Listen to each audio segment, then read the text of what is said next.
বাংলাদেশ পৃথিবীর অন্যতম প্রাকৃতিক দুর্যোগের দেশ। ঘূর্ণিঝড়, জলোচ্ছ্বাস, বন্যা, খরা ইত্যাদি প্রাকৃতিক দুর্যোগ প্রতি বছরে আমাদের জীবন, সম্পদ ও পরিবেশের বিপুল ক্ষতি সাধন করে। আমাদের ভৌগোলিক অবস্থান এসব দুর্যোগের অন্যতম প্রধান কারণ। মৌসুমী বায়ুর প্রভাবে ভারী বৃষ্টিতে পার্বত্য চট্টগ্রামের ৩ জেলা রাঙামাটি, খাগড়াছড়ি ও বান্দরবানের দুর্যোগ পরিস্থিতির অবনতি হয়েছে। বিভিন্ন স্থানে পাহাড় ধস দেখা দিয়েছে। প্লাবিত হয়েছে নিম্নাঞ্চল, ক্ষয়ক্ষতি হচ্ছে ফসলি জমির। এছাড়া কয়েকদিনের টানা ভারী বর্ষণে পাহাড় ধসের আশঙ্কায় বান্দরবানের লামা উপজেলার ৭টি পর্যটন স্পট অনির্দিষ্টকালের জন্য বন্ধ ঘোষণা করেছে স্থানীয় প্রশাসন। উপজেলা সদরের মিরিঞ্জা রেঞ্জ ও সুখিয়া দুখিয়া ভ্যালিতে অবস্থিত পর্যটন কেন্দ্রগুলো বন্ধ ঘোষণা করা হয়।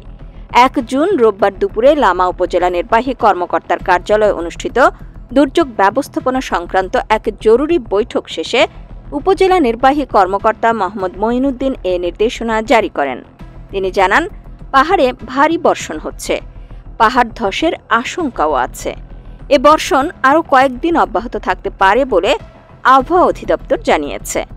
লামার বেশিরভাগ কটেজগুলো পাহাড়ের ওপরে, তাই পাহাড় ধসে যাতে কোনো পর্যটকের প্রাণহানি না ঘটে তাই রিসোর্টগুলো বন্ধ রাখতে বলা হয়েছে।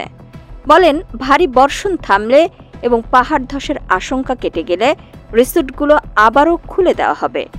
অন্যদিকে বান্দরবান আবহাওয়া অফিস থেকে জানানো হয়, রোববার বিকেল ৩টা পর্যন্ত বান্দরবানে ৮৭ মিলিমিটার বৃষ্টিপাত রেকর্ড করা হয়েছে। এদিকে বান্দরবানের পানি উন্নয়ন বোর্ড থেকে জানা গেছে, ভারী বৃষ্টির ফলে সাঙ্গু, মাতামুহুরী ও বাকখালী নদীর পানির উচ্চতা বেড়েছে, তবে তা এখনও বিপদসীমা অতিক্রম করেনি। বিপদসীমার ৭ থেকে ১০ ফুট নিচ দিয়ে পানি প্রবাহিত হচ্ছে।